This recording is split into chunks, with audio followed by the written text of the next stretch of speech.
Welcome to the Better Call Daddy Show. This is Big Daddy. Oh my God, that's hysterical. More stories you are not going to believe. And advice that you didn't know that you needed.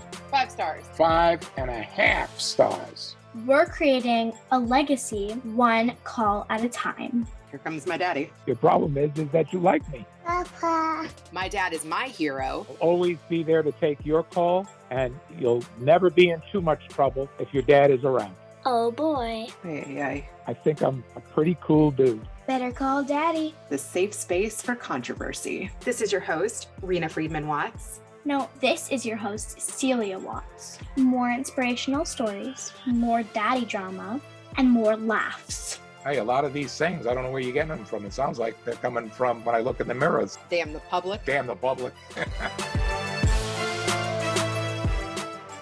Sometimes we let life lead us, but as we grow up, we have to make better choices because there are consequences. Today's guest I met on the Jerry Springer show. She likes to party, I like to party, but we've both grown up. Cher Holt, welcome to the Better Call Daddy show. How are you? Oh my gosh, how are you? Good, how are you? Hush. Oh my gosh, okay. Are you ready for this? I am ready. Wow. Okay, so I feel like we need to tell the audience how we met. Wow, back in the day. You know what's so crazy? I think you are like one of the only people like that was a guest on the Jerry Springer show that I've kept in touch with. The only one? I mean, the only one that we've like followed each other on social and like had some back and forth. Like in the beginning, there were more, but I feel like we had like a special connection. Oh yeah, from as soon as we met, we had like that bond. Yeah. Do you remember calling into the show? Were you the one that actually called?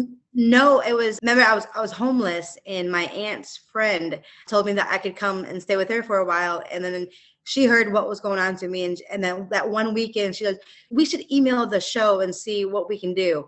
I was like, I'm from Michigan. They're not going to care about to hear my story, whatnot. And then within like a couple of days later, was it you or Toby called me? And I was like, what? Is this a prank? I was baffled.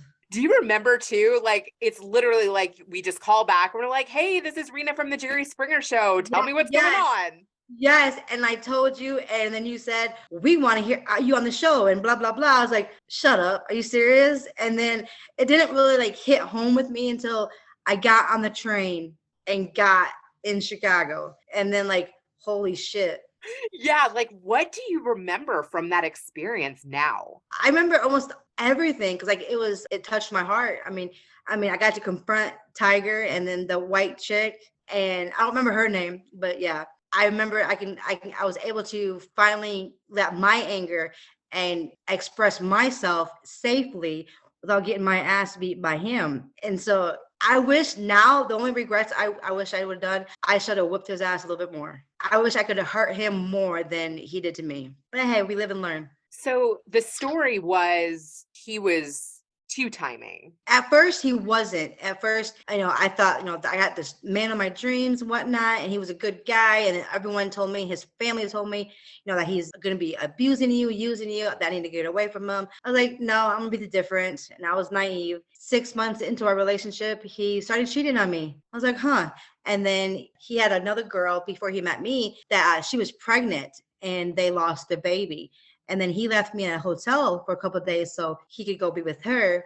Did not realize that until after the fact. And then we left Michigan, went down to Ohio for a couple of days. And then we came back to Michigan. And that's when all hell broke loose. I guess you would call it like that, because he found another white chick to be with. And he kept leaving me stranded in my car. And then I was like couch hopping from one house to another. And it was just not good. I mean, I lost my car. I lost all my belongings. I lost my family for quite some time. I mean, yeah. I would go you have been through seriously more than anyone I think I know. It made me who I am today, though.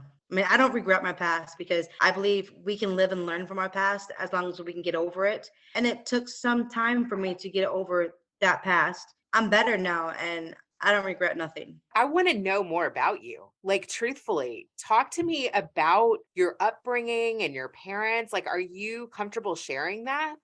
It's a lot, but we can try. Why not, right? Yeah. Like, how did you get to be homeless? Like, I really don't know a lot of your backstory. I would love to know it. So like, how far do you want me to go back? Who was Cher as a little girl? Sure, I was a daddy's girl. Were you? Yeah, I was a daddy's girl. My dad always wanted a girl, and he got his first girl, and I was little like he was. I did no wrong in his eyes. He always told me yes to whatever I wanted and needed. It was always yes. And my mom hated it with a passion, and it caused a lot of disagreements. And I was proud of who my dad was. Like, he was the town we lived in. No one wanted to mess with him. And when I got a little bit older, I found out that before I was born, he ran with the cartel. So it sounds so horrible.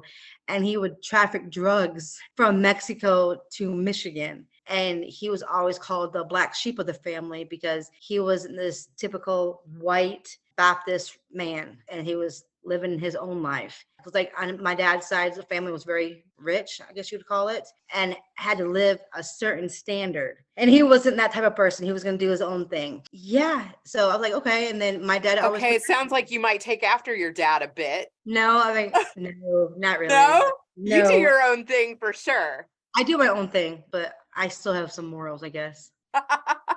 Like, I always told like myself growing up, I say if I was tall, this sounds bad, but I said if I was tall, I would probably rob a bank and get away with it because I'm smart and I'm so observant on what people do and what's going on. But my ass would get caught up if I robbed a bank.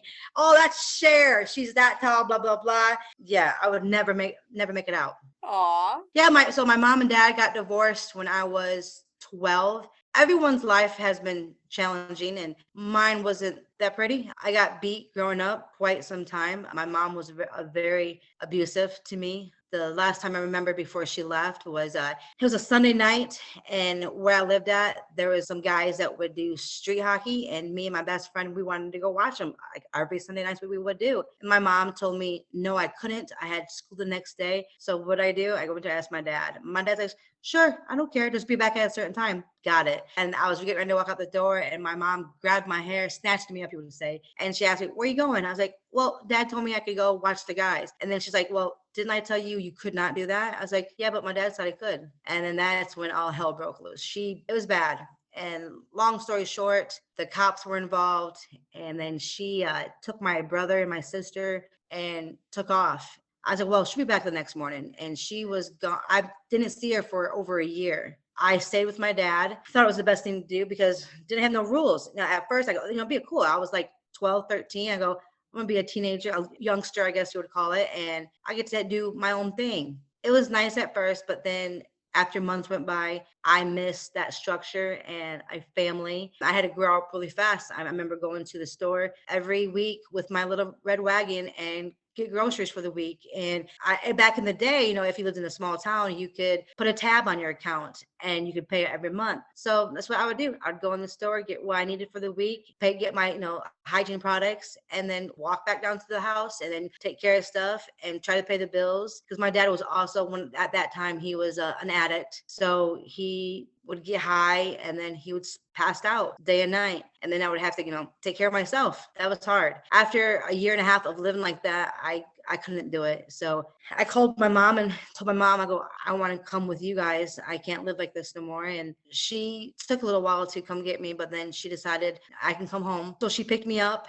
And the first night that I was gone, my dad didn't come find me. He wasn't worried. The second night is when the police got involved and he came was trying to find me because at that time he had no idea where my mom lived, but he had his bodyguard / hitman with him at all times. So his bodyguard found us and he would harass us. And the police came to the house and want to know, why am I with my mom and not my dad? But there was no custody. So we had to go to court and my mom had to get full custody of me at that time. Yeah, we ended up jumping from one house to another house into different cities because our dad would find us and he would harass my mom and try to kidnap me and my sister and my brother. When I was like 15, my mom got remarried. Well, not remarried at that time, but got into another relationship. And I thought the beating was bad with my mom and my dad. The beatings got worse with my stepdad. He was an ex-military man. So we had to live a certain lifestyle. I had to say yes, sir, no, sir, and had to make sure we did stuff correctly the first time. And if we didn't do it, we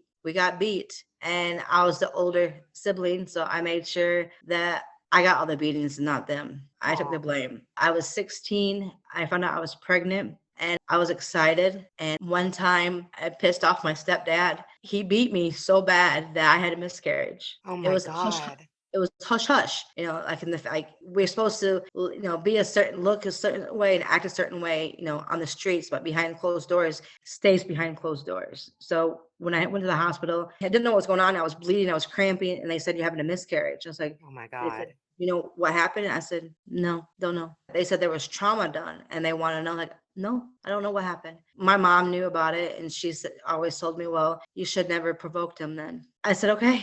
Whew. I can't believe I'm like, this is like national, like everyone's going to hear my story. Like a lot of people don't know my story. Only Wow. a couple of people. Like my sister does. My brother, God rest his soul, and he committed suicide, but I he remember. it was bad. And then shortly after my miscarriage, we were at a beach. My stepdad backhanded me. Someone called the police on him for child abuse. He got arrested. We went to court. The judge said that they're putting in a emergency restraining order against him and me. Until the case got resolved, my mom kicked me out. My mom said that she picks my stepdad over me. She said that if I would have just had a good mouth and didn't say what was on my mind, that it would never have happened. So I was home. I mean, I was staying from one friend's house to another friend's house for over a year, almost 2 years. And then I begged to come back home. And then she said, well, if you want to do that, then this restraining order has to go away. The charges would have to go away. And so I had to write off this big letter to the judge. It was all bullshit. But I had to because I wanted to go home. I wanted my family. I wanted my sister, my brother. I wanted somewhere place to warm. I wanted clothes. So I did it. And a couple weeks went by and the judge accepted it. And it was everything was dropped and his record got cleaned, I guess you would say it. And I was able to come home. So I came home. And then I learned from that day that whatever happened, I just got to keep my mouth shut. So years of beatings. Oh And my then, God, Cher, I did not know that. That is so horrible. yeah, it sounds horrible. Like mentally, like it fucks with me sometimes, but I am who I am today. That's why some people's past, it will either make you or break you. And either it will make you to be a kind-hearted, loving person and wants to love everybody, or it will make you mean and nasty to everybody, like fuck the world. And I have a big heart, and I sometimes I hate that because people like to use it against me, like, oh well, I can get over on you because you're naive or you have a big heart and blah blah blah. So I wish I could have a little bit of both, like 50-50, not this. I love everybody, people, and I want to be nice to people because it screws me out over at the end. But yeah, lived like that. And then I think I was 20. It was before I met you guys, I think, because yeah. So it was like maybe 2 years before I met you guys. So I met you guys in 2002, right? Yeah. 2001. Okay. So it was a year before that. My sister and myself and my brother were at home. My mom left for work. It was on a Saturday. My mom told me, please watch your sister. Please watch my mouth. And she said, just stay away from me. No, stay away from my stepdad until she got home. Okay. Before she left at the door, she says, please make sure your sister is good. I said, I'll try. Because my sister was very mouthy. She did not have no filter. So she left. A couple hours later, went away. And then my stepdad made breakfast for the kids. My sister got caught eating with her elbows on the table. He came in, snatched her up, and said, is that how you're supposed to eat? She started just screaming and throwing a fit. She threw her food and she ran off down the hallway. Well, there he comes. I followed behind them, and I opened the door and he was beating her, and I jumped on top of my sister and took the beatings for her, and he started chasing us. It was bad. I don't remember all of it. I tried to forget some of it. Long story short, took my sister and my brother, got in my car, went to my mom's work when she was on call for the ambulance. And my mom's friend was there. Me and my sister looked like we were just been thrown out of a car. And I told her, please help me. And she said, what happened? Who did this to you guys? And I said, you'd never believe me if I told you. And she's like, well, try me. I want to protect you guys. I told her, and she said, I knew there was something off with your family. And she said, stay with me. And she called the cops. And I thought no one would believe us because from the outside, we looked like a perfect big family. Like we had everything. Us kids were taken care of. But in the inside, I was relieved that people knew.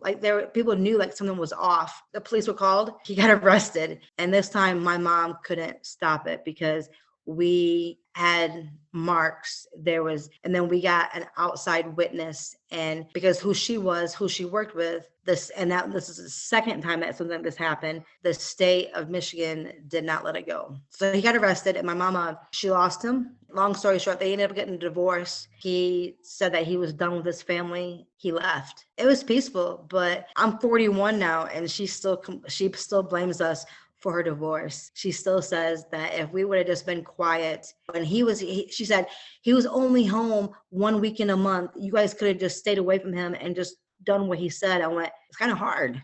I mean, like, we had targets on us. Like, as soon as he would come into the room or come from, I mean, didn't matter where we were at. Like, he was the bull, and we had red targets on us. So it didn't matter how good we were trying to be, we were still paying for it. So yeah, she ended up being a single mom with 3 kids. She always blamed it, well, because she was abused when she was growing up, and that's all she knows. And I told my mom, it's called a generation demon. You have to stop it with you, or otherwise your kids are going to be fucked up. She didn't play into that. She didn't care.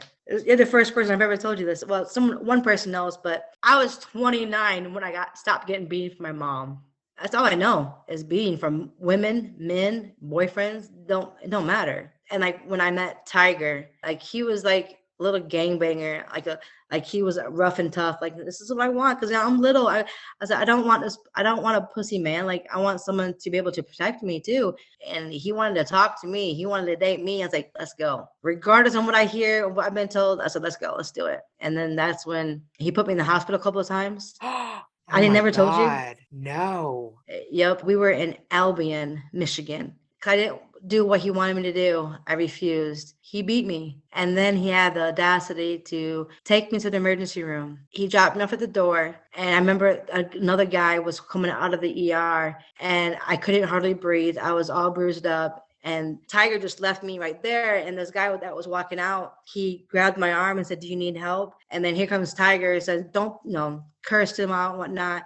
She's fine, blah, blah, blah. I went into the emergency room. The nurses helped me. The nurses knew what happened. But I think back in the day, if they suspect domestic abuse, they couldn't say nothing. But now they get the police involved. Oh my God. Yeah, I still stayed with them until I met you guys. Like, you guys changed my life when you guys called back and said, we want to hear your story. We want you on the show, because I don't think I would be able to get away from him, because he fed me these stories. And then when I would see him like once a week, he would give me money, give me, cigarettes, give me what I needed right then and there.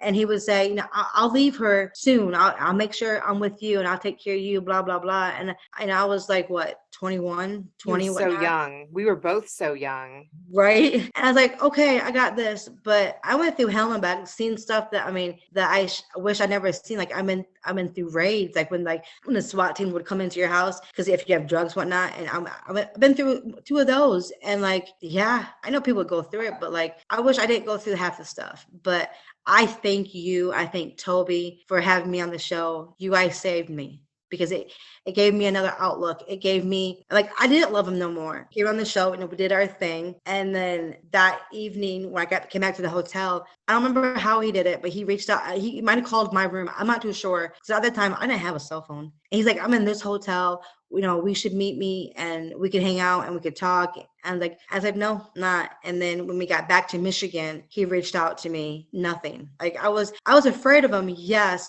but I was not afraid at the same time. Like, I felt like I cut the final cord away from him, that I thought, I got some peace on confronting him, confronting her, and I'm gonna do me now. I think you guys will be forever indebted in my heart, like, into me, because you guys helped me. I'm so glad. I had no idea that now he was you and treating everyone else you. is gonna know.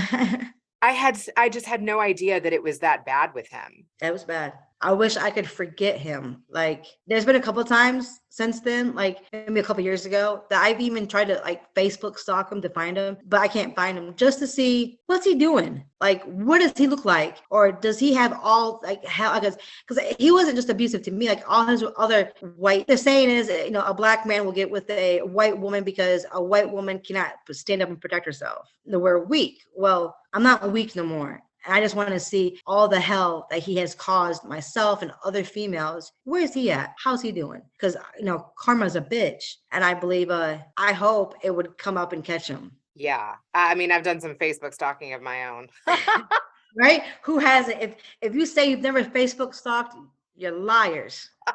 I might have done it. Yeah, like last night. Yeah. Oh my God. Okay. So what happened after the show? Like, catch me up on the last 20 years so much. I mean, oh my Oh, God. 20 years. Oh my Oh gosh. my God, So like Cher. after we came back to Michigan, oh man, I was like my mom was like, you did what? I guess when my sisters see me on the show, and my aunts and my uncles and my cousins, and like everyone like the younger generation, they were like hysterical. Then my mom was like, what the fuck were you thinking? And I was like, you only live once. Everyone loved it. I liked it. Like, wow, I'm kind of famous. And some people were like, it's such a disgrace. I went, that's your life. This is my life. I'm gonna be happy with me. I loved it. And then when you got, I just continued doing what I was doing, and I lived at home because my mom at that time finally realized, I guess you would call it, that I was away from Tiger, and she let me come back home with them. So I was able to be with my brother and my sister and enjoy life, as you could call it, whatnot. Then I don't know how long ago,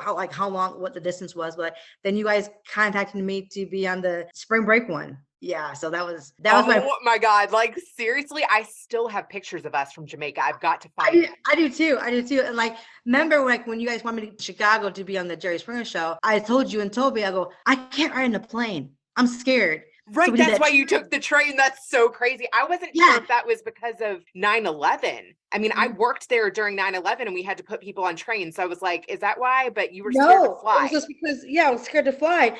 And then my crazy ass, like, yeah, I'll do spring break one. Let's do it. But then like, wait, what the fuck? I had to get in a plane. I was like, I'm going to die, I think. And then I remember, I think when we got into Miami to fly down to Jamaica, I sat by Big Al. I was fucking scared. I was trying to keep my composure together, because like all these people like, yep, I'm this person that's going to have a fucking anxiety attack on this plane. Plane's going to crash. Yeah. And then like, but it wasn't bad. Like, but me being the first time on an airport, O'Hare is crazy. And then the Miami airport is crazy.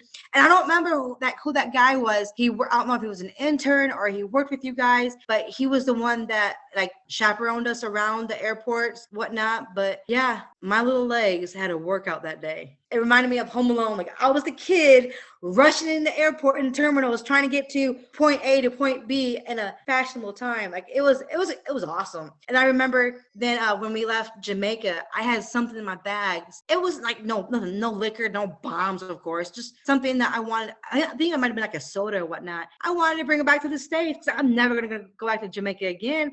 I want to bring it back for a souvenir. And fucking customs opened my bag up and they said, you can't have this. I was like, but it's in my bag. I'm not gonna do nothing with it. I want to keepsake it. It says no. And they took it. And I wanted it so well, then you might as well just keep my whole fucking bag because I don't want nothing now. I was pissed. But it was awesome. And then when that spring break episode aired, it was awesome. My sister said she was in school back in the day, if they didn't have no homework, no assignments to do, you could watch TV. Well, kids love Jerry Springer. And then one day they watched it. My spring break episode was on TV and they watched it. And yeah, it was funny. Do you remember the like giant bubble party? No, I don't. There was like, I remember that. And I remember when we snuck off the resort. Do you remember that? You guys did that. I didn't go because I was afraid. I thought you came with me. No. Remember we went to like a club or something and we were like the only white people in the whole place? I don't remember. Like, you don't? Oh my God. But I feel like every guy in Jamaica wanted to hook up with you. So I was just like, I'm with her. You remember when we got off the plane when we got into Montego Bay, that I had to have those security guards walk me to where I was at to our van because everyone was chasing at me. I'm like, oh my God, what is wrong? I was scared. I go, I'm going to die here, I think. Okay, so we have to tell the audience too, because like, I don't know if they're going to watch the video, but you are a little person. So I think too, like I don't know, in Jamaica, like it was almost like they had never seen a little person before. Right? Yeah, I'm only 4 foot tall. They seen me and they knew like who I was with, I believe, because all the productions and whatnot. And they just went crazy. I mean, it was awesome. Like, I thought I was famous, but like, so now I know how like the famous actors and actresses are like, but damn, hold on, let me just get my bags and let me go to my destination. Don't come, bulldog me. Like, I'm just a human. I'm a nobody. Oh my gosh. Are your parents both little people? My dad was little, but he was taller than me. He was like 4'11". Okay. My whole family, like my sister's tall. My brother was short. My youngest son is little. But other than that, on my dad's side, everyone's tall. When my grandma passed away, my aunt, years down the road afterwards, my dad's sister, told me that my grandmother could have had an affair. And that's how my dad came. Because my dad had more tan skin than the rest of the family and had black hair. Maybe about 4 years ago, I did an ancestry DNA and came to find out my dad is their kin, like full-blooded. It's just, really? Yes, because when you do the ancestry DNA, you get like hits of your other family members. And I contacted my aunt and went over with all the names, and she says, "Yep, that's that language."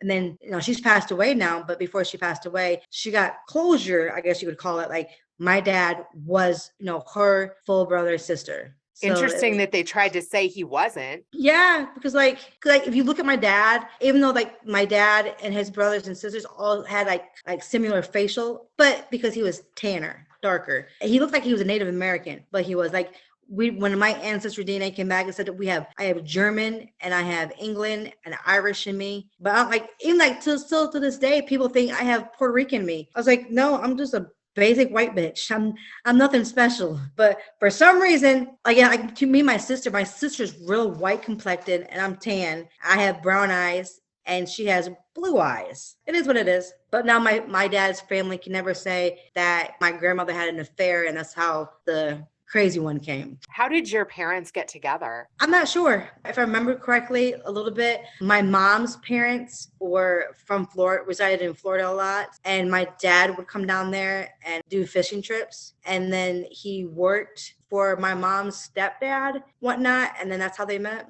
Interesting. Yep. So you say that you were a daddy's girl. What do you take from that relationship now? I felt protected, like when he was a farmer. So whenever he would go harvest, corn, wheat, whatnot, I was always with him in the combine. I never did not go anywhere without him. I was always with him. I felt like I had someone, my best friend, I could always rely on. Like he would never tell me no. So whatever I wanted, I got it. But they, on the dark side, the dark side, the backside, whatnot, you would call it.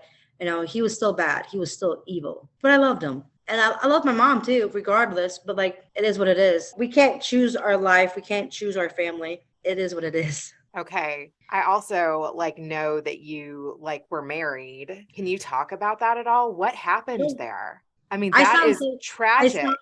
I sound so pathetic. It wasn't tragic. What happened to him with the construction accident? Oh my God. Do you want me to start from the beginning or from the construction accident? I mean, tell me however you want to tell me. I'm know. curious how you guys got together and.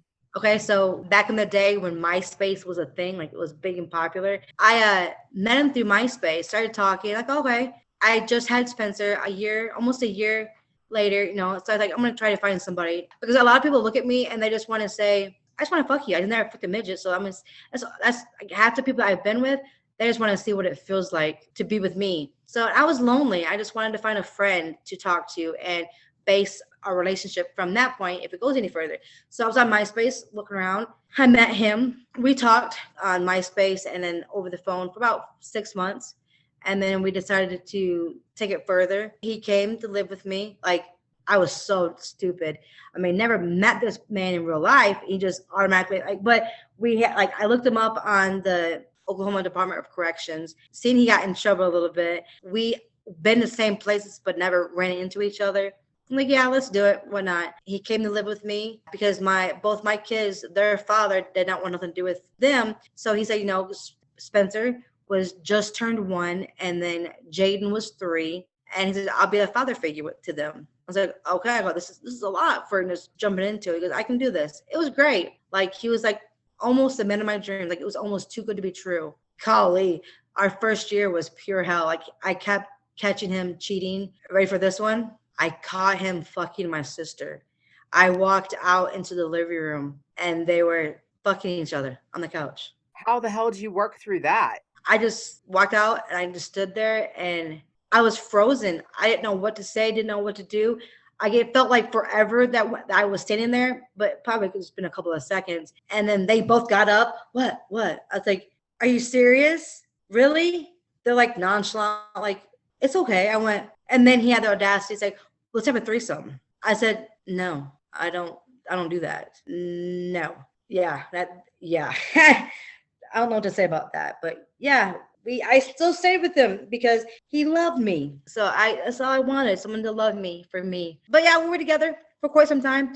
Altogether, it was like 12 and a half years. 12 and a half years. Oh my God. It did seem like a while, but that is a long time. Yes. We ended up, it was going good. And then we moved to Florida because, Spencer, his health back then we thought it was, getting worse. To this day, it's like, I wish I had his health back then because it was nothing like it is now. But we went to Florida to the hospitals down there because they had more money, more research, more doctors that could help them.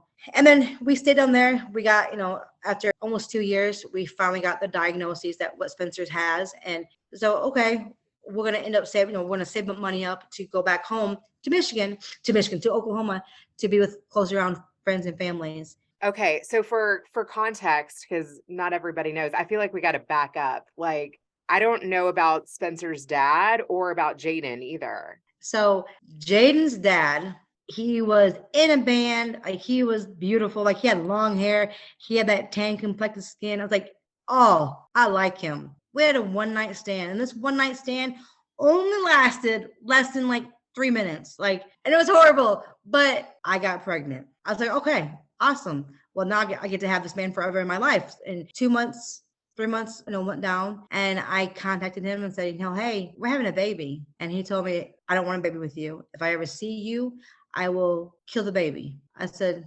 wow, okay. And he said, you're a midget. I would never screw a midget and have a baby with them. I was like, wow, I'm a human being. I mean, I'm just a little, but I'm a human being at the end of the day. We went 17 years with nothing. I had a couple friends from my local church try to reach out to him, nothing. And then it was January of this year. Jaden was curious about his dad, Brian. Jaden was talking to his grandmother, Brian's mom. A couple of weeks went down, Brian reached out to Jaden. And I was like, holy shit, this is, and I asked to speak to Brian first. And I told Brian, I go, your son has been waiting to talk to you for 17 years. Promise me, do not ruin this boy's life because he looks up to you. I go, he don't know who you are. I said, but you have a mini me right here. Please don't hurt him. Oh, no, I'm growing up now. I missed 17 years of his life. I want something to do with him, blah, blah, blah. Okay, long story short, Brian wanted Jaden to come live with them in Colorado. So I drove him to Colorado. I stayed up there for a couple of hours and reminisced our times and talked about Jaden and his life. And I left the next morning to go back home to Oklahoma. I talked to Jaden almost every night. What I thought was good for him. Couldn't find out it wasn't. Jaden was gone for 4 months. He wasn't supposed to be back until like this winter, but I had to go get him because Brian and him were couch hopping, staying at one friend's house to another friend's house. Jaden went 4 days without eating. Jaden witnessed his uncle Odin on the floor, and Brian had no idea what to do with this his brother. And Jay, it's like a seizure. Roll him onto the side, make sure his mouth stays clear of the vomit and stuff. Because of Spencer. I got a phone call from the Colorado Police Department. It was Aroha, Denver City Police, and said that they're looking for my son because Jaden was left abandoned in an apartment complex, and he got caught digging through dumpsters, graffitiing the sidewalk. I said, huh? I thought everything was going good. And I was like, oh my God. And so we left. Where he stayed at in Denver was 9 hours. We got to Denver and back home, picked him up and came back home by that night to get him out of harm's way and to figure out what the hell is going on. And yeah, now Brian is currently, last time I heard, is currently in jail down in Texas. Oh my God. I'm not too sure for what, but Brian pawned all of Jaden's clothes. Oh my pawned God. his PS5, pawned his PS3, his record player, his records, everything that Jaden brought up to live with Brian, he pawned it for dope. And then Spencer's dad, I only know I One only second too. So Jaden is not little either, right? no, he's 18 years old, 6'3". Yeah. Like What? if you see him and I together, it's like, how in the hell did that human come out of me? Okay. So I cannot believe I feel so bad for Jaden and going up there and like haven't, he didn't know his dad for so long. And then that's the experience he had. I mean, Yeah. how did you leave him there? And did he talk to you through that? I was talking to Brian maybe once a week and everything was going good. He's like, yeah, I don't need a DNA test because this kid, I mean, they look spit and image. They laugh the same way. Like, never seen, been around his dad and they do the same shit. Like, it's quite mind blowing. A mini me right there. So Brian says, you don't need a DNA. He is my son.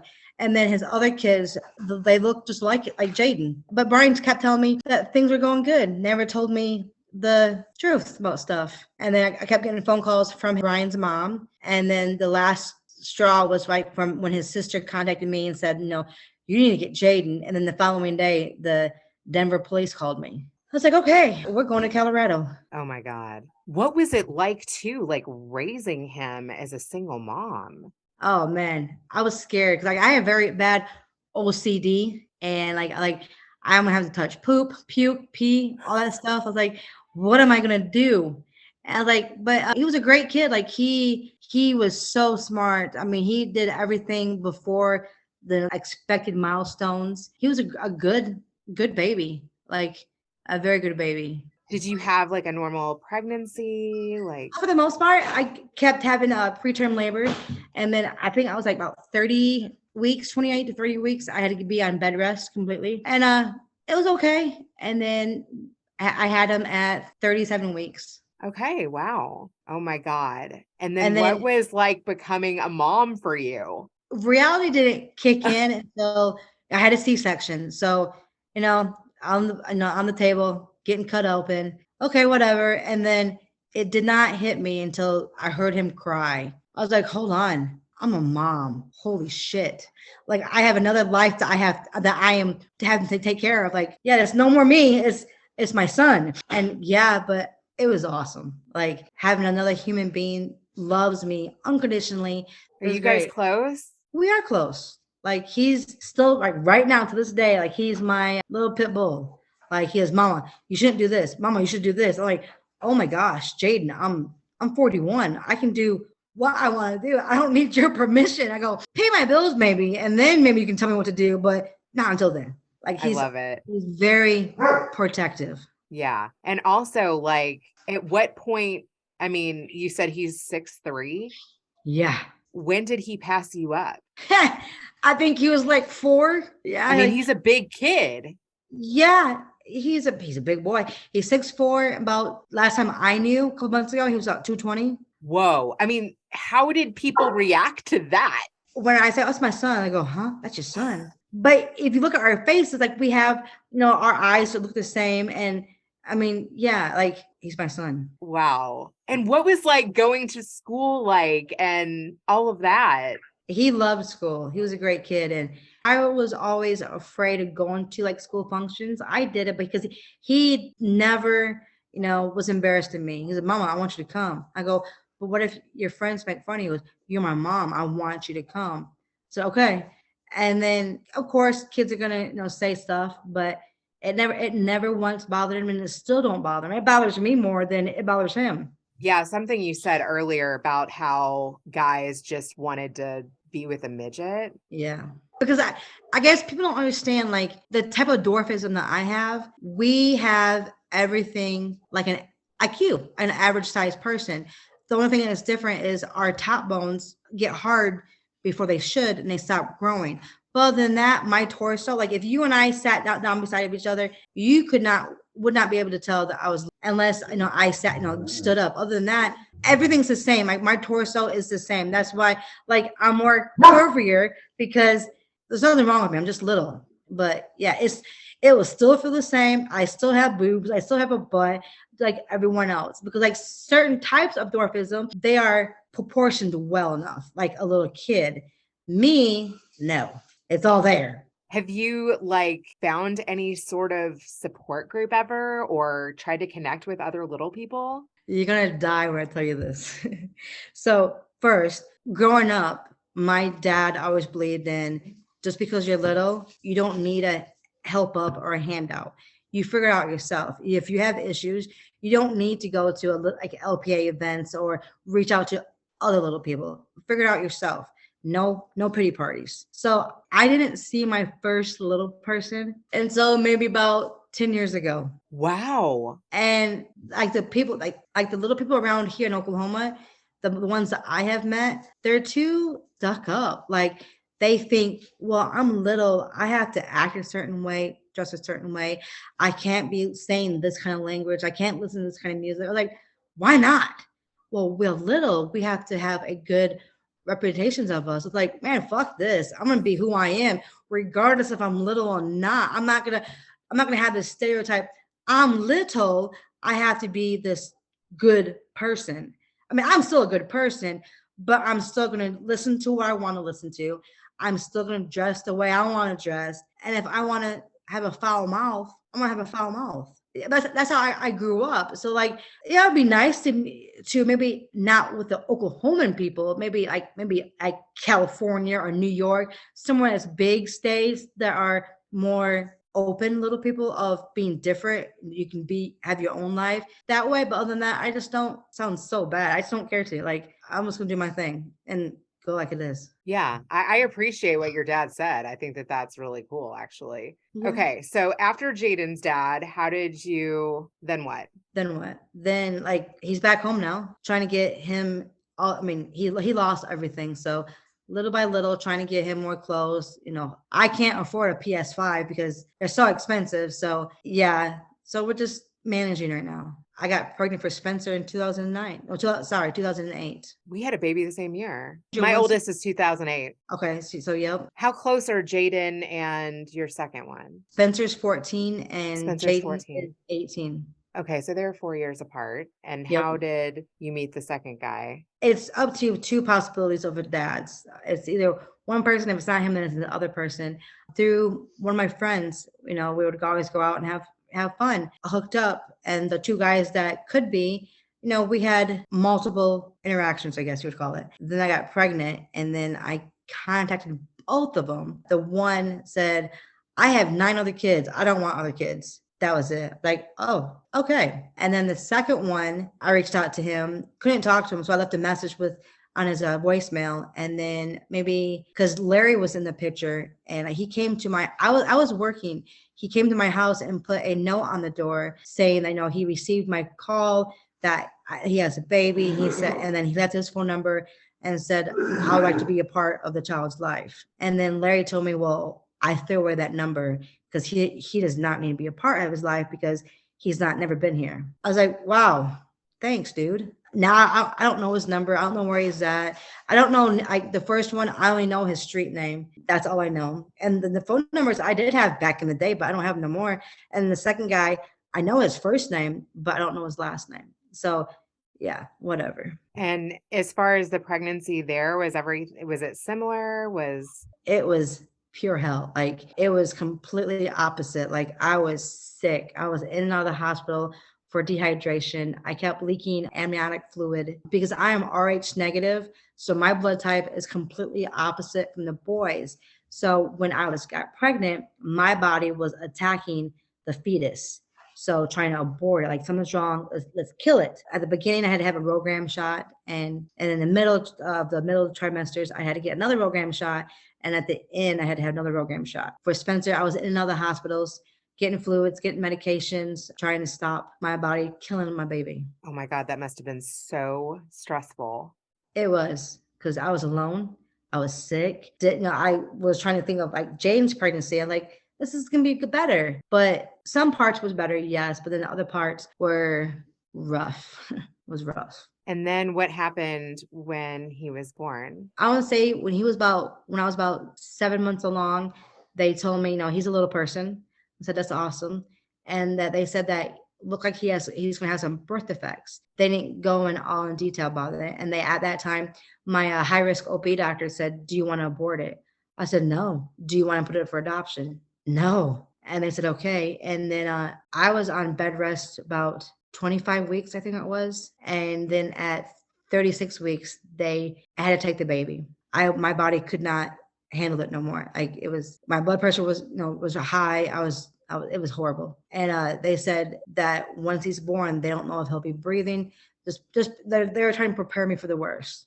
Okay. So I had my C-section that morning. When they took him out of my tummy, he wasn't breathing. He had a cord around his neck. He was blue. They had to give him, that was called the epi, to get him to start breathing and suck oxygen. But a couple of minutes, felt like forever, but like maybe a minute or so, they got him to breathing and I heard his first cry and it was good. Like, oh, this is perfect. We went home after 4 days and that's when all the joy came in. Like, it was not your typical newborn baby. Like, you knew right then and there something was off. It's been one hell of a ride ever since. Like, I don't regret nothing, but thank God he was not my first. Because if he was my first, I would never put him up for adoption. But it would have scared me to never ever have kids ever again. So I'm glad he was my second one. So I was kind of prepared as being a mom, but not fully. And then, give me a little bit about what it was like growing up For him? Yes. Or raising him. I mean, he became like part of the campaign for Make-A-Wish Foundation. Yup. And the Children's Miracle Network. So he was in and out of the hospital, a month old, all the way. I mean, still to this day, he's been in and out of the hospital. But give you like a long story short, he had his first surgery when he was 10 months old. He had to have a fundoplication done. That's where they went in because he had 3rd-degree burns on his esophagus from all the reflexing, and he was allergic to so many different formulas. So they went in there and they stopped the acid reflex coming back up, and so he can't puke by mouth and he can't have no heartburn. It's all gone. So that's kind of good, right? And then when they did that surgery, they also did a Mickey button placement, a feeding tube in his stomach. And they said that we're going to do 2 feedings with him. So, cause he had failure to thrive. He was just very malnourished. And I said, okay, we can do this. That was just the start of everything. Like a big old snowball that was creating and it was just going downhill. From 10 months old until he was 3, more testing, more surgeries. He ended up having an ileostomy. It was where they take the small intestines out and you have a bag on your stomach to go, that's where you poop and stuff, because we're trying to bypass his bum. At age 3, they said that if they did not give him TPN and give him a central line, that he was going to end up losing his life because he could not get the proper nourishment and get his blood sugar under control. He was having seizures. So, okay, let's do it. So they did. From that time, he never babbled. He never cooed. He was very silent and he never hit none of his milestones. After a year of being on TPN, at age 4, he finally said his first word. He started babbling. He was looking good. Like, the TPN has saved his life. Granted, we've had some scary experiences from infections and being septic from the central line, but it's been saving his life. Man, Spencer's life is so full.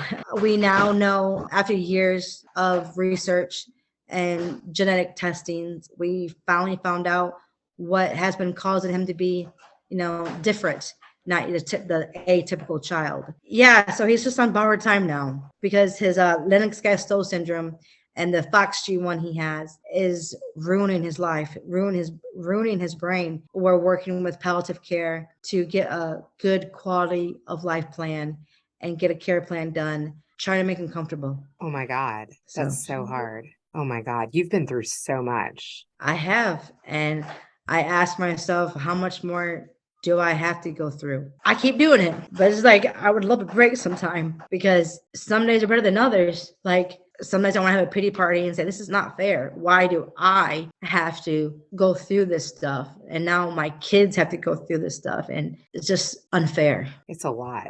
I literally have chills everywhere. Oh my God, Cher, I wish I could give you a big hug. Aw, yeah. So I don't know. I don't know what the future holds for Spencer. Now, your kids are not supposed to go before you. Your kids are supposed to outlive you. I don't know, for the past 14 years, my life has revolved around Spencer, been taking care of Spencer. God forbid if I lost him, I don't know how to do life then no more. I would have to get retaught how to do it, how to do anything. What Yeah. has your guys' relationship been like? I mean, what was it like to hear him start to talk and to have birthday parties and to have friends? And It was fabulous. Like I was so exciting. It was the best. But he hasn't went to school since he's been in third grade. He's been on hospital homebound school. It's like all the typical stuff that he should have, like the school pictures and the school parties. We don't have because he can't go to school because of his condition, and it's not safe for Spencer at school because of the seizures. And he also is immune compromised. So his life right now is very sheltered because, especially with COVID, they said if he catches COVID, it could kill him. We don't do much. Like the stuff that I want to do with him and experience with him, we don't do because either money or because of germs. And I'm sorry. aw. So yeah. What would be a dream? Like, what would he love? Oh, right now, back in 2015, he loves God's Not Dead. Did you ever see my video on Facebook when he was just a youngster saying God's Not Dead? He was in a coma for 3 days, and he woke up after they performed surgery. He woke up and he was singing God's Not Dead. And I sent it to the manager for the Newsboys. And I said, I just want to let you guys know, you guys give my son an inspiration to fight and keep living. Sent him that video, and I told him thank you. And they went away, and they contacted me and said, we have free tickets to come see him and meet them. And then they sent a video. It says, I don't know what happened to the video, but it was on YouTube. I can't access it no more. But of Michael and Jody and Jeff and Duncan, wishing Spencer wishes, the well wishes. So Spencer met them, and he's obsessed with the Newsboys. In his head, they're best friends, and he just loves Jeff. And we listen to the Newsboys. God's Not Dead. The We Believe.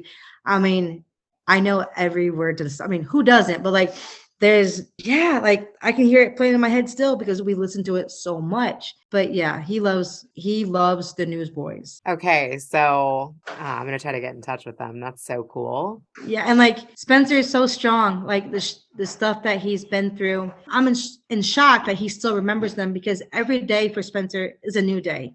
Have you ever watched 51st Dates? I think I've seen. Yeah, it's been a while.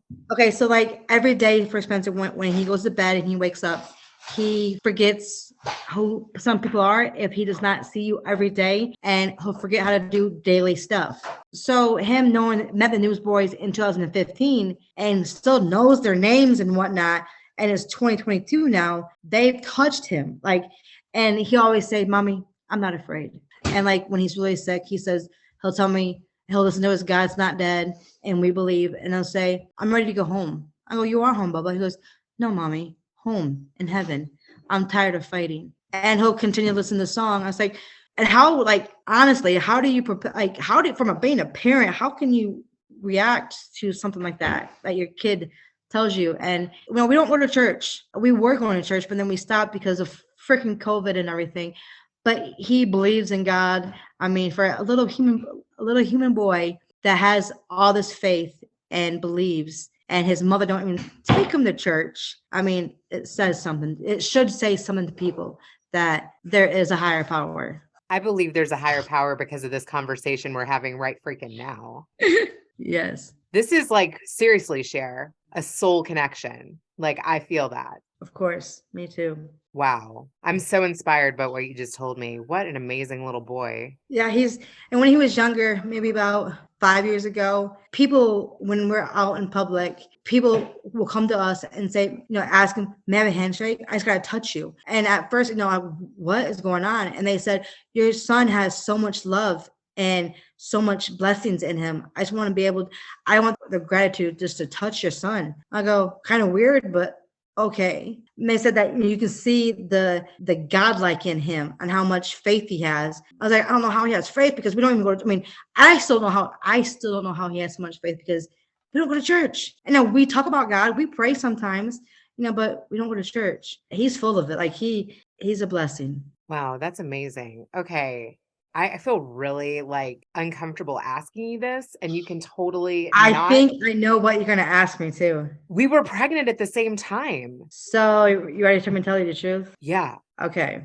Whew. Now you're the only person besides my family knows what has happened. So that baby, right? I was never pregnant. My sister had a baby. She was going to put it up for adoption because the father of the baby, what my sister did not want him in her life. And at that time, Larry and I could never have a kid together because I had my tubes tied. So my sister said, Tara said that I could have the baby as long as I took care of her, like paid her bills and whatnot. I said, okay, let's do it. I don't have to fork out thousands and thousands of dollars. I could do that. That's how we got the baby girl. When the baby was 4 months of age, Spencer was in the hospital, got really sick with his seizures. I asked my sisters, like, I need help. I go, every 2 hours, I was up with either Spencer or the little girl. And as a mom, I was like, I couldn't do no more and I needed help. So my sister stepped up and I told my sister, I can put the adoption on hold for a minute. We had all that we had all the papers finalized. All we had to do was wait 6 months until the baby turned 6 months, and then the judge would finalize it, whatnot. My sister asked me if there was a way she could have the baby back if I would just drop the adoption process. And I said, well, I just forked out. It cost $2,900 to start the adoption process. And she's like, I just want my baby girl back. I was like, as long as you can keep her in my life forever. And she said, yeah, I can do that. So we canceled the adoption. Me and my sister lived together until we moved back to Oklahoma. She was born in 2017? 19. We lived together until end of December 19. And now, I see her, the baby, she's doing good. She's 3.5 years old. She has beautiful, beautiful blonde hair, blue eyes. And the baby's name is Winnie, and I named mine Vinny. Yeah. So I was like, how crazy is that? I totally thought it was yours, though. My sister didn't want no one to know it was her baby because she didn't want to get scrutinized about what she's doing. Like, still to this day, nobody knows. So she had a couple of friends that never knows the backstory about Winnie. She never posts Winnie on Facebook or no social media. It's just like hidden. I tried to Facebook stalk. I'm like, what happened to Winnie? Yeah, that's what happened. Okay, so now the craziest part of this whole story is that a Netflix freaking producer contacts me like literally out of the freaking blue. Like, this is so crazy. And starts like asking me who I know that was like a part of the show that I've kept up with. Yeah, I thought you were bullshitting me. And literally I was like, if Netflix brings us together, that would be so freaking crazy and cool. I was like I've kept in touch with other producers that haven't kept in touch with anyone. So I'm like, I feel like our story is unique. Oh, it is. It is. Awesome. How amazing would that be if like we actually got to reconnect like over 20 years later? Like face to face, like yes, contact to contact. Woo! It would be like a trip. I still feel like we look the same though. That's why everyone like, I don't see how I look the same, but hey, whatever. We're both wild and crazy. Oh my God. I seriously, like this whole conversation, like I seriously feel like it's from above. It is. And if Netflix doesn't bring us together, God damn it, I'm gonna find you. Okay, if Netflix don't do this, they're missing a killer show. Like our stories, it's gonna be like, you can't make this shit up. And this really is real life. Is that Jaden? It is. Aw. Is he shy? Is he like not wanting to be like, hi? No, she's shy. I've been around the computer for 30 minutes just trying. Is that a Cobra Kai hoodie? Yeah, it's too small for me though. My oldest has a Cobra Kai hoodie. Yeah, back in the day when Cobra Kai was a business, he had the sweatpants, he had a hoodie, he had everything. Did you binge watch the series? I did. Oh yeah, me too. Oh my gosh. My oldest like literally stayed up the entire night. I think watched like the whole season in one night. Seriously, You know what? Like this conversation was so gold. I wonder even like if I sent it to them. Okay, so here's the craziest thing. I told them, I don't even think they saw like that I had interviewed Jerry Springer. Like, I don't even know how they found me. Probably just that I've been interviewed so much about being, a part of the show and that I've worked there. So they found me that way. But now the fact that I've actually interviewed Springer too, I was like, look, like you know, you could have access to that. And I have old pictures of like that Jamaica trip. I've got pictures of me 20 years ago. This was like pre-freaking cell phone when we met. Right? The disposable cameras. Totally. Yeah. I mean, if somebody could put all of that together, I'd love to be a part of it. Oh, I would too. Like, just get out there and like I remember. Do you remember? I think it was Toby that reached out to me before I knew I was pregnant, and he asked me if I would be interested in being in the adult film industry. No, he did not. Yes, and he was going to fly me out to LA. I was like, yeah. And I mean, because I haven't been poor my whole life, but you know, my family when I was growing up, paycheck to paycheck. After my mom and dad got divorced, now having to struggle and do it, like, yeah, let's do it. And then I had to call Toby back and tell him I'm pregnant. I can't do it. And like, ugh, whatever. And so, yeah, I can't believe he asked you that. I've always, like, when I was younger, I wanted to do it because being a little person, like, little people make bank of doing naughty things, you know. For money. Like, I was gonna do it. I know, why not? Yeah, I got pregnant, so I didn't do it.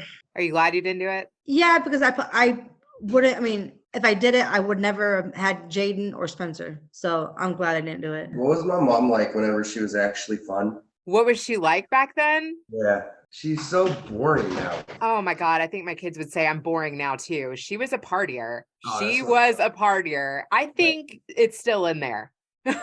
I think it's still in there. The thing is when you become a mom, like, you have to be a little bit more responsible, and good moms put their kids first. She don't drink. She don't smoke. She don't smoke the other stuff. She don't smoke any of it. I don't anymore either. Why? You listen, if I could have hold on. If I was with mama in Jamaica, bro, I wouldn't have left. I would have made so many new friends. They would have just helped me into their crib. Did you smoke it there? No, I got offered. I mean, do you remember that guy? I got engaged. Like, this one guy, remember that circus thing that his name was Pete, that came to the resort, and him and his crew performed whatnot. You know, we stayed connected. Him and his crew. I don't know what they called marijuana back in the day down there. But like, no, I don't smoke. And they was, well, we have unlimited supplies, blah, blah, blah. I was like, I don't smoke. And they said, okay. And yeah, then he asked before we left to go back to the States, he asked me to marry him. We kept in contact, golly, almost a year. And he was going to get his papers to come to the States. But then we just stopped talking. He didn't. I haven't talked to him since. I want to put into the universe, like, I would love to be able to take your family and my family to freaking Jamaica. Jamaica. I would actually like to go back to that resort. Oh, I want their food, like jerk chicken. Like, the Americans do not know how to make jerk chicken. I Like, ate way too much of it though, like to the point where I was like, could not get out of the bathroom. Like, yeah, like, my taste buds love it, but my butt hates it.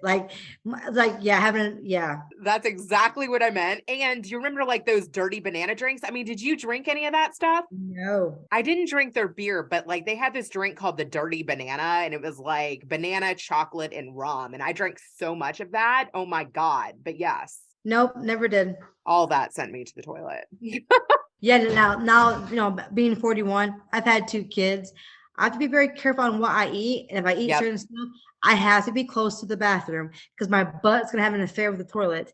And I'll be there for a little bit. Oh my gosh. Okay. So one last thing too, like, you yourself though have had some health issues, right? I still do. So I have a blood disease called von Willebrand disease. And so when, you know, us women have our periods, we're only supposed to lose a little tiny amount, but my body tries to kill me. I lose between 2 to 3 units of blood per month. Oh my God.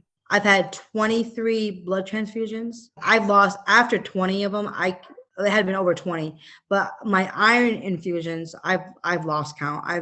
I've been getting iron infusions since 2016. They said they want to do a hysterectomy to get my girly parts out so I can stop having periods. But my GYN said that if they did a hysterectomy, that they would open me up. I would have to be, they couldn't do it laparoscopic. They would have to cut me from hip to hip because how deformed my uterus is and everything. And they said that if they did that, I would bleed out on the table. And Oh my God. my cancer doctor said, well, it's a risk. Yeah, but let's do it. But then my GYN said, no, it's a risk that she could not put on her hands. So I said, no. I was like, I'm gonna leave it to God. I'll let God take care of me. So they put me on this one medication. I started it February of this year. And for 3 days, didn't have no side effects from it. Okay, whatever. And on the 4th day, I started bleeding. I bled every single day, all the way up until it's December now, all the way up until Octoberish. I stopped the medication because I was getting sicker. In October, I had my 23rd blood transfusion, and my hemoglobin was low. Of course, it was low. My platelets was low. Everything was out of whack, and I wasn't getting no better. And I called my doctor. I was like, I'm stopping this medication. This medication was supposed to stop me from bleeding, period. But now that I've took it every day, like I'm supposed to, and they even increased me to 3 tablets a day, and I was still bleeding. So they told me, go ahead, that's fine. I was like, good, because I'm still doing it regardless of what you say. And about 4 days after me stopping it, I finally stopped bleeding. Meanwhile, I bled the whole summer. I mean, I bled every day. Some days it would be like a little spotting, and then some days it was a fucking Amazon river. And my body produced, I mean, these blood clots I had, I know it's kind of TMI, but I never knew your body could get rid of like stuff like that. Now, since I stopped it, my periods have slowed down tremendously, but I'm still sick. And I don't know what's going to happen, but I try not to think about me. There's other stuff that, I've taken care of my son and my 2 kids. Cause like after my divorce, my ex-husband took everything from us, everything. I lived off of our money from the house. We had a house and he had to split the house money, and I lived off that for a little while. And now that since it's all gone, because, bills have to be paid, living costs. So I just started full-time work almost 2 months ago. I honestly don't know how long I can do it because I'm anemic. I'm iron deficiency. I work 5 days straight in a row, and I'm off on Mondays and Tuesdays. And I work 10 hours a day, and it is putting a strain on me. My doctor does not want me to work because I need to worry about my health. But then I go, well, who's going to pay my bills? I go, I have rent. I have my utilities. I go, and then I have a car payment. Like right now, I'm 2 months behind my car payment, and I'm trying to get everything caught back up. Yeah. So come on, Netflix.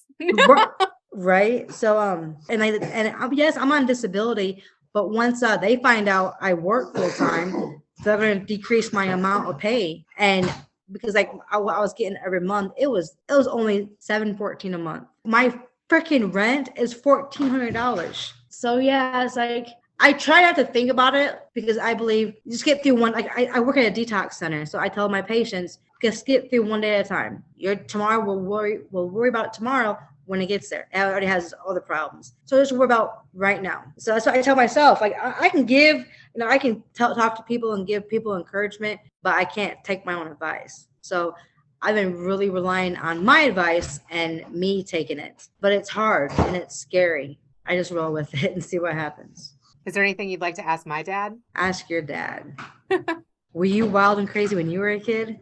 How were you as a daughter? Okay. I'm sure he'll have something to tell you. I love that you got to be a part of multiple episodes. Yeah, and that's the thing. Like everyone has seen them, but I personally have never seen them. And like, we've got to track that down. Actually, the Netflix producer did ask me if I had access to it. And I said I was the associate producer on that show. Toby was the producer. So maybe they'll be able to track down the footage. Well, that guy, the production agency from London, I had my Zoom call last week. How'd that go? Tell me. Oh my gosh. He said that we want you. He said, we're going to send you over an agreement that you have to sign. I said, okay. And he's like, have you seen the episodes? I went, I've never seen the episodes. I was a part of them. I know what had happened, but I have never put my eyes on the show to actually watch them. And like my oldest son, he's like dying to see them. And I want to see it too. I want to look, see how ridiculous I was, I guess. Totally. Oh my God. Blast from the past. That'd be so much fun. Yeah. I wonder if they'll be able to track it down. They probably will be able to if they get approval from Netflix. Definitely. They should, because it's out there. in the internet somewhere. Once you've been on TV, it's not erasable. You just got to be able to find it. And they like Jerry. They want to hear it. Did you ever get to actually talk to him? Yes. After we did the show that with Tiger and everybody, Toby took me over to meet Jerry. And I have a picture with Jerry. And he is the most sweetest, down to earth man you could ever think of. That's how I took him. Like, we even got to meet him in Jamaica. He came out of the resort and he got into the pool. And like, you would think, Jerry Springer, probably this big egotistic man, but he was just so kind-hearted, mellow, like, oh, whatever, let's do this. I mean, he was awesome. Is there anything you'd like to say to him? Thank you. I mean, thank you to him and everybody, and thank you for the time. He was so nice to me on the show when we were filming it. And yeah, kind of starstruck still, like Jerry fucking Springer. I can relate to that because even though I was like backstage with him from week to week, I was nervous, like telling him the stories at that age. Like, I was starstruck. Oh yeah, I'd imagine. I mean, yeah, that's intimidating because he was the man, the myth, the legend. I mean, he was all of it. I mean, no one can compare to Jerry Springer. He's the man. I'm going to send him this. I seriously am. At least those 2 clips. Right. Yeah, he was the man. I mean, I've kept in touch with his publicist for 20 years too. And that's how I got to him. And I introduced her to the Netflix producer. So now, has she been with him the whole time too? She has worked for him the entire time. That is awesome. You don't find that much. That speaks loudly. That should tell people who Jerry really is, if he can keep one person this whole time, because usually they come and go, because if the person's an asshole or a bitch, whatnot, they're not going to stay. So that shows you how he treats people too. Well, thank you so much for doing this. Oh, no, thank you. We finally did it. Now the whole world's going to hear my story and hear about me. And yeah. Your legacy, baby. I'm not a legacy. I'm just me. I'm just Cher. You're amazing. You inspire me. I'm so glad that we did this. Seriously. Finally. I know, because we've been talking about it and then stuff always happened and could never do it. Yeah. So I'm glad we finally did it. Like, I actually see you, like, yeah, we see each other on Facebook, whatnot, but like not actually, like right now in this moment, 12:39, face to face almost. I mean, it's awesome. Yeah. And how often does somebody contact you and say, hey, like, I'm putting together something for Netflix? Like, that never. You only hear about it. Like, happens. Like, I thought you were just bullshitting me. Like, no one's going to want to hear my story. But the fact that we've kept in touch for 20 years, that is an insane story. Like, that is special. Yeah. Like, we had like our first meeting, like, you were this wild, spunky, person that you had to like love, just radiant off of you. And you welcomed me with open arms. I was like, all right, let's do it. And so like, I'm blessed to have had you in my life 20 freaking years. You too. Awesome. You too. Seriously, I really hope that this opportunity brings us together. And if not that one, another one. Oh yeah. The shit that I've been through with my life, why do I have to continue to struggle? Like, I was never a bad person growing up. I never did wrong. So what did I do so wrong in my life that I had to have all this still? Like, yeah. That's a deep question. Seriously, I'm interested in what my dad will say to that. Yeah. Why, like, other people like get so much stuff handed to them. I don't want a handout, but like I bust my ass off for my kids and for myself, and I still like get over one obstacle and I have to hit another obstacle. It's like, why I can't just go and have, a boring life without these roadblocks, and I have to figure out how to do things. Man, God must think you're capable of a whole lot. No, I'm not. How is the work that you're doing though inspired you some? The work I do, I love it because I work with addicts. Since I've been there for almost 2 months, 90% of them are thankful that they met me. They said that I was the one that kept them there, that encouraged them to stay, to get clean, where everyone else, they were just there for a paycheck. I was like, well, I'm here for a paycheck too, but we're all human. I don't care what color you are, what you believe in, where you came from. I'm here to help you. And they said that I was different. I'm a different kind of a human being, and that they're thankful. I work now every check that I get, I'm very thankful for. I see it for one day and then it's gone the next, it's gone the next, but I'm thankful. Do you have like a GoFundMe or any way that people can connect to you and support you? Right now, Spencer has a GoFundMe account. I have to take him in Florida. We have to leave January 10th. His palliative care doctor wants him to get a second opinion on his diagnoses and make sure this is the end and make sure there's something else we can do. Well, I cannot afford the trip to Florida, and Medicaid in Oklahoma will not pay for it. So yeah, he has a GoFundMe account on through Facebook. Please send me that. I will. And I honestly, sounds horrible as a mom. I'm thankful for the $268 that I got raised so far. But if it continues like that, we won't be able to go. I won't be able to take my son to the doctors and get a second opinion because I don't have the money. And that part is not fair because I'm not ready to lose my son. If I had enough money, I would never even need it. I would just pack up my bags up. Okay, we're going for a couple of days and we're going. That's what other families would do. Other families would just say, okay, hey, we're going on a road trip. We're going to go see a doctor and don't have to worry about the money. But this is not fair. It's not fair that I'm struggling. It's not fair that my son's dying. It's just not fair. And I know someone out there has it worse than I do, but I want a break. That's so hard. Oh my God. I'm so sorry. Oh my God. And I love my sister and everything, but my sister gets everything handed to her. Everything. She forgets who I am. I raised her oldest son. I had him. Everyone forgets about me. I'll never change who I am. I'll always be the loving and caring person that helps people. But when will someone just come help me just for a little bit? It's just, Please, I'm sorry. God. I really hope that for you. Oh my God, Cher. And we had a perfect house in Piedmont where we lived, but my marriage, it was corrupt. It was so bad. I had no idea. Yeah, he was abusive. He was an alcoholic. He was an addict. I did not want that stuff around my kids. Enough was enough. He wasn't willing to change. And he always blamed it. Well, I'm paralyzed and I'm in pain and blah, blah, blah. Well, you could have died that day. God kept you alive. So be thankful for that. He could never find something to be grateful for. And I was like, then you're still going to be in hell then.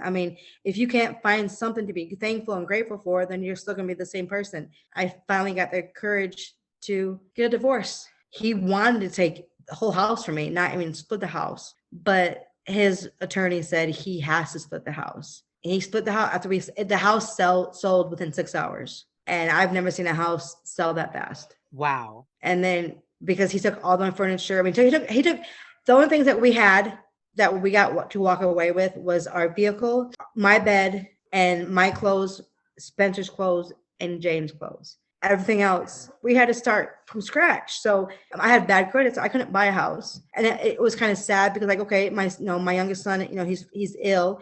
I want a house that he could, pass away in, and I could stay there. It's this is my forever home. This is my son's home, but I can't. So I rented a house, and we had to buy a new living room set, tables, a refrigerator, TVs. Beds.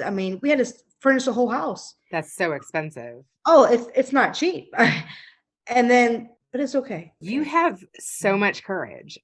Wow. I see why people say that to you in the work that you're doing, that you're a blessing in their life. Yeah. I don't wish my life on no one though. I'd rather have a different kind of issue that I'm dealing with instead of with what I'm dealing with right now. My son being sick and seeing what he's going through and all of our ups and downs. 1 minute he's stable, and the next minute he's crashing. The whirlwind of that. And does he have to stay alone while you're at work? No, he can't take care of himself alone. So my son, Jaden, watches him. Wow. And Jaden can't get a full-time job and help him with the bills because he has to watch Spencer.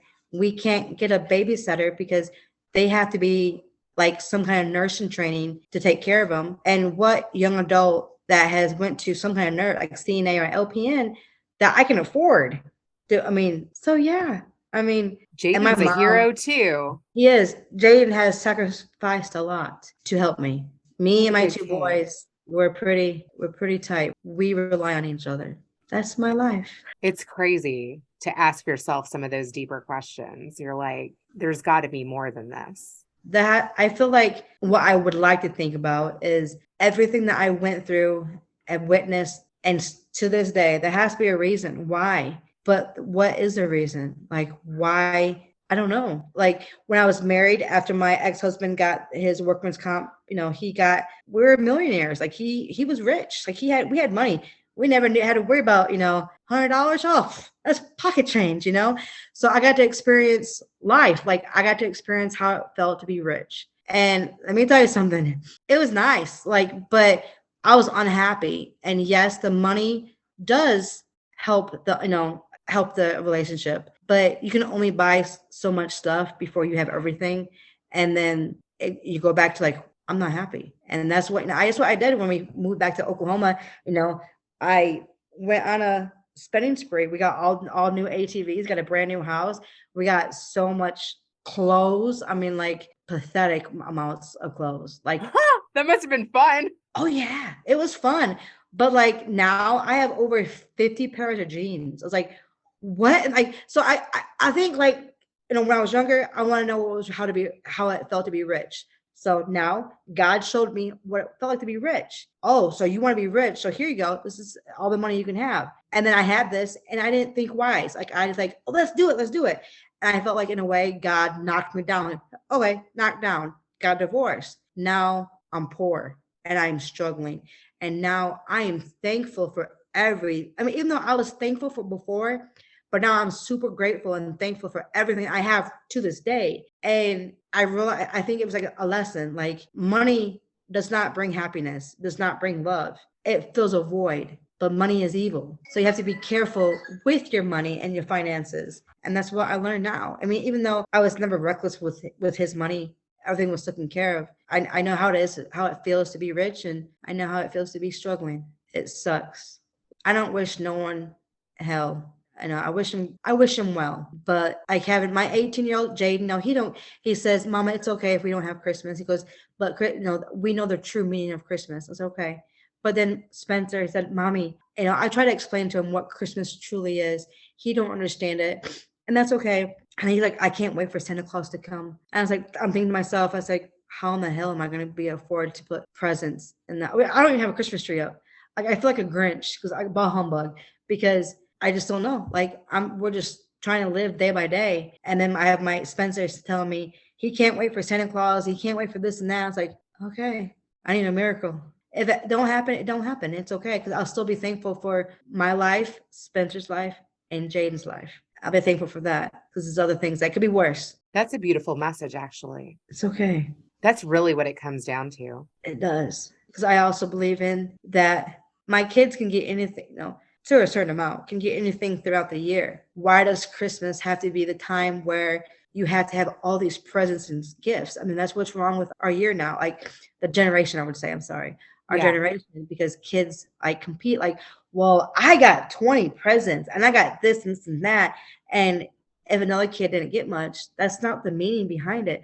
It's the family, it's the love, it's the food on the table and who's around the table. Things will be okay. It's honestly just even being present with each other and holding each other's hands. Yeah, because otherwise you'd be visiting the cemetery instead or whatnot. So when are you going to Florida? January 10th? His appointment is January 12th at 7:30 in the morning, but we have to leave January 10th at 5 o'clock in the morning to be able to get down there on time because we were thinking about flying, but his neurologist said that it would not be safe for Spencer to fly just in case he has a medical emergency. We just can't land anywhere. I mean, so they said they would recommend him driving. So it takes 18 hours. I can get to Pensacola within 12 hours. I've done that plenty of times, easy peasy, and then finish the drive up on the 11th and then be down there the 11th in the early evening hours and then be ready for he has to have a PET MRI done. And that's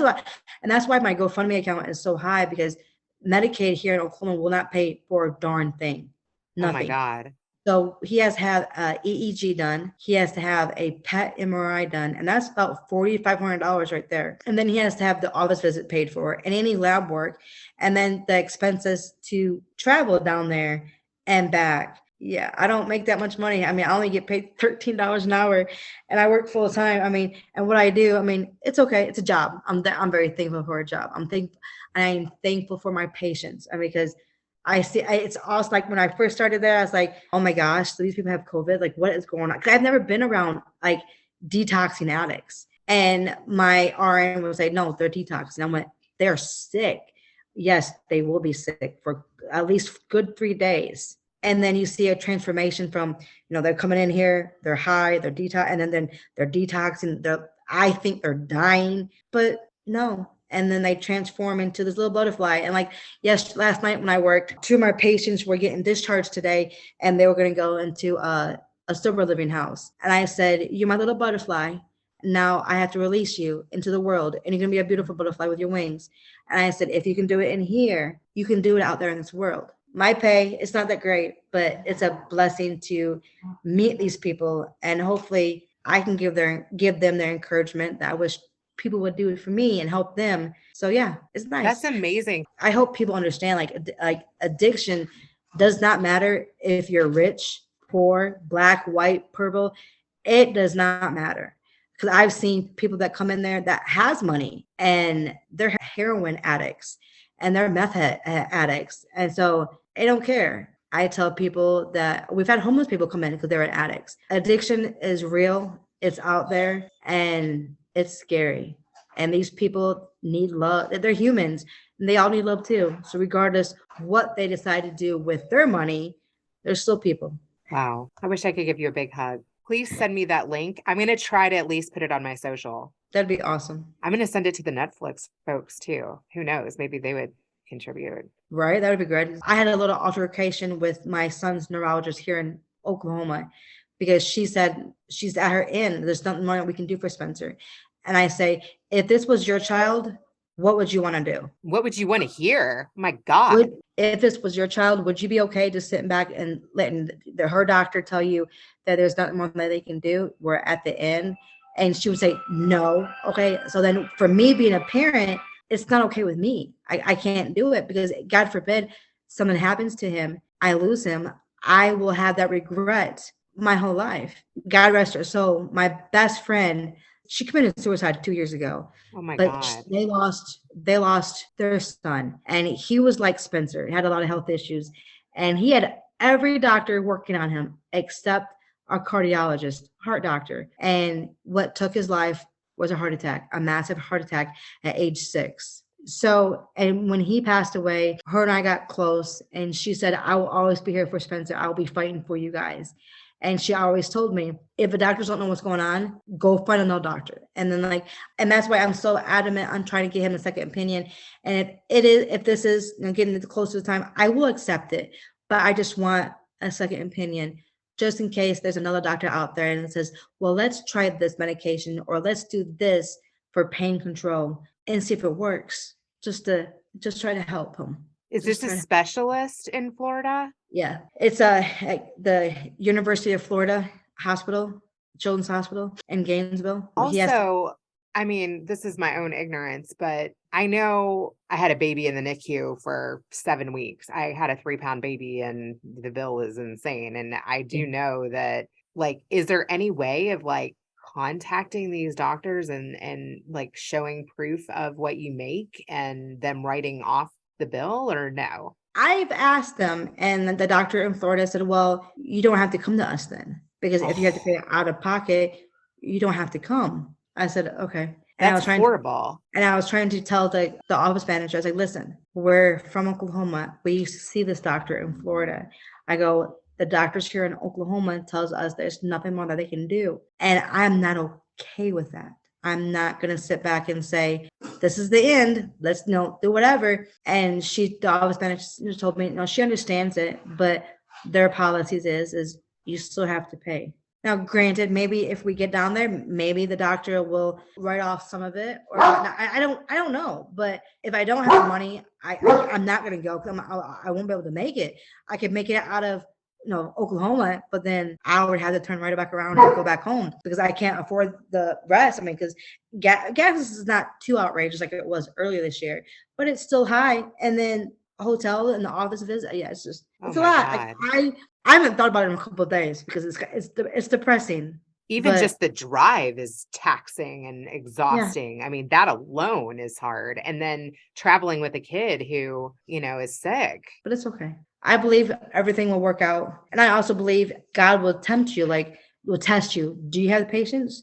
Do you have the faith? In my head, nothing's gonna happen. I feel like nothing's gonna happen. It's always gonna my life will always be hell. But then I feel like my heart feels like everything will be taken care of. And then my mind, my heart has a battle. Like it's just like a conflict war in my head, like trying to figure stuff out and what I could do or what I shouldn't have done. Just yeah. That's really the truth. The mind heart battle. I Yes. feel your heart though. And even from what you told me about Spencer, like his connection with God should even like restore your faith in some ways. Yes, and I didn't tell you. So real fast, before we knew my sister was pregnant, Spencer just came home from the hospital and he went up to my sister, touched her stomach, and said, "You're pregnant.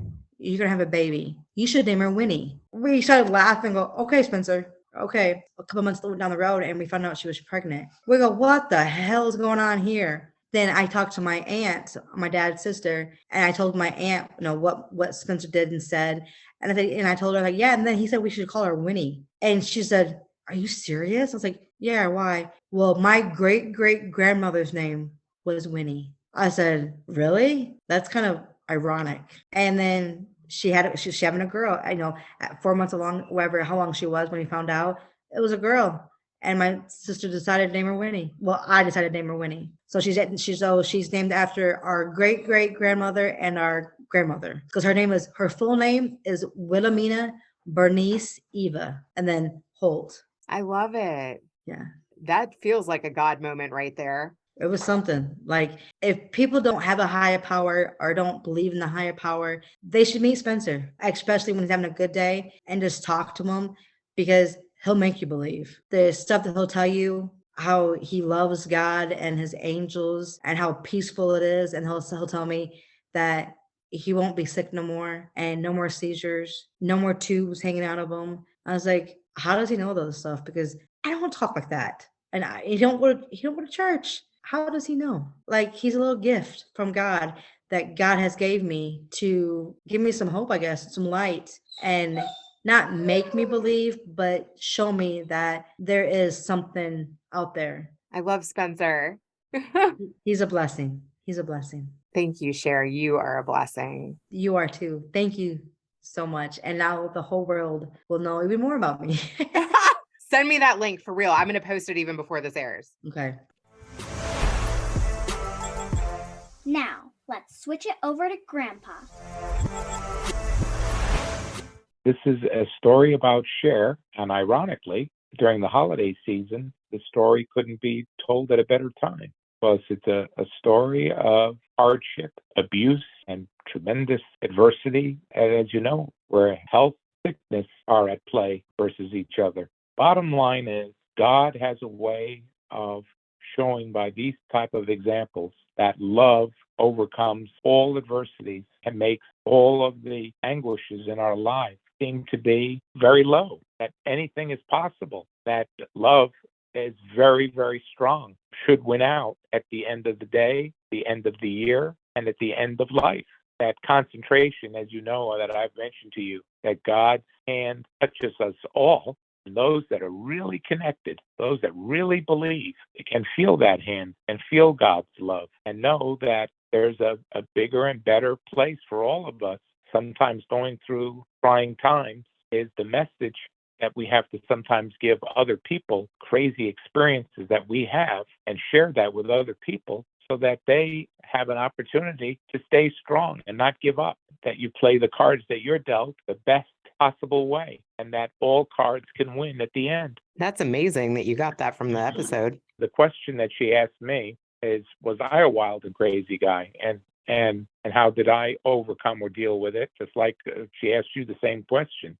You gave a pretty good answer, and I'm going to give an answer too, is that without all of these stories and experiences of pluses and minuses, some of them could have been devastating in my life too. The fact is that having the experience and seeing the ups and downs of life helps you in making, hopefully, better choices if we get that opportunity to live long enough to get it right with all of the things that she's been through when she goes to counsel other people that have been depressed and become addicted to, whether it's alcohol or drugs or bad things, that it can be overcome. Let the love in your heart be expressed, and that be grateful for every moment, because life is so fragile, worth so much, that any little positiveness in our lives is worth much, much more than any of the hardships that we have to overcome or suffer. Isn't it truly remarkable the work that she's chosen to do? Well, what I found interesting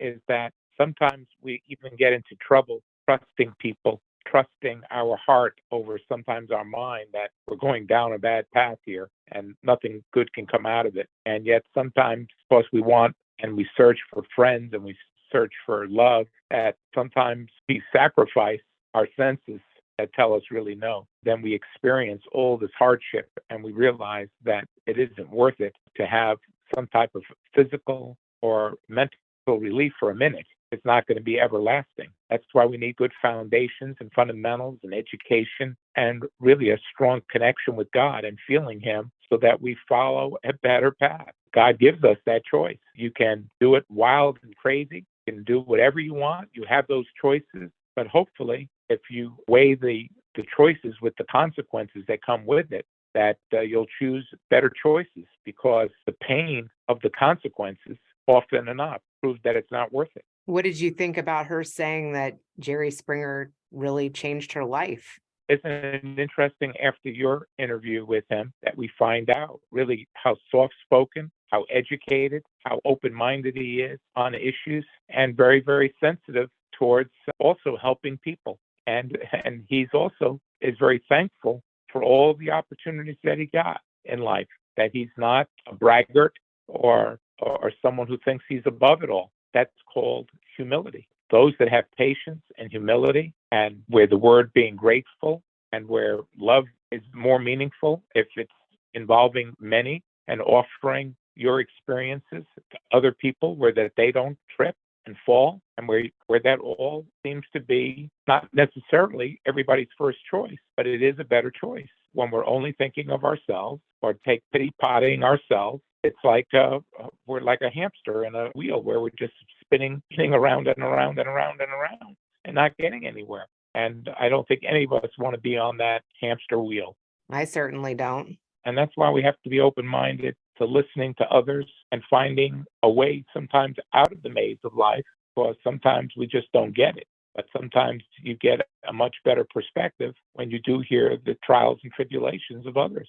And if you have good mentors and you have good encouragement and you have good foundation and you have family around you that loves you, we overcome adversities a lot easier. So that's part of the formula of life.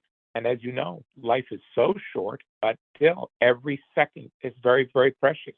I talked to you earlier about how losing Uncle Julius, that was 96 years old, still I feel saddened. And yet at the same time, very grateful, and shared on the Facebook beautiful picture of my mom at her wedding day and a picture of me sticking my head in and seeing her now. And again, being so grateful to have the opportunity to still be with my mom in every way, and hope that we can keep her healthy and her mind satisfied that she's being loved and taken care of. But she does deserve that. And that's what we all deserve, is we all deserve to be loved and be wanted, and where we are active in doing things. But let's make sure that we're being smart about it, and that we do pick good choices, and that we don't let negative people get in our lives that can sway us in the opposite direction. Thanks for listening to the Better Call Daddy Show. Now you can subscribe on Apple Podcasts, Google Play, Spotify, iHeartRadio, and TuneIn. If you've enjoyed this episode of the Better Call Daddy Show, please feel free to review it at ratethispodcast.com/BetterCallDaddy. Add Better Call Daddy Podcast on IG, at Reena Friedman Watts on LinkedIn.com.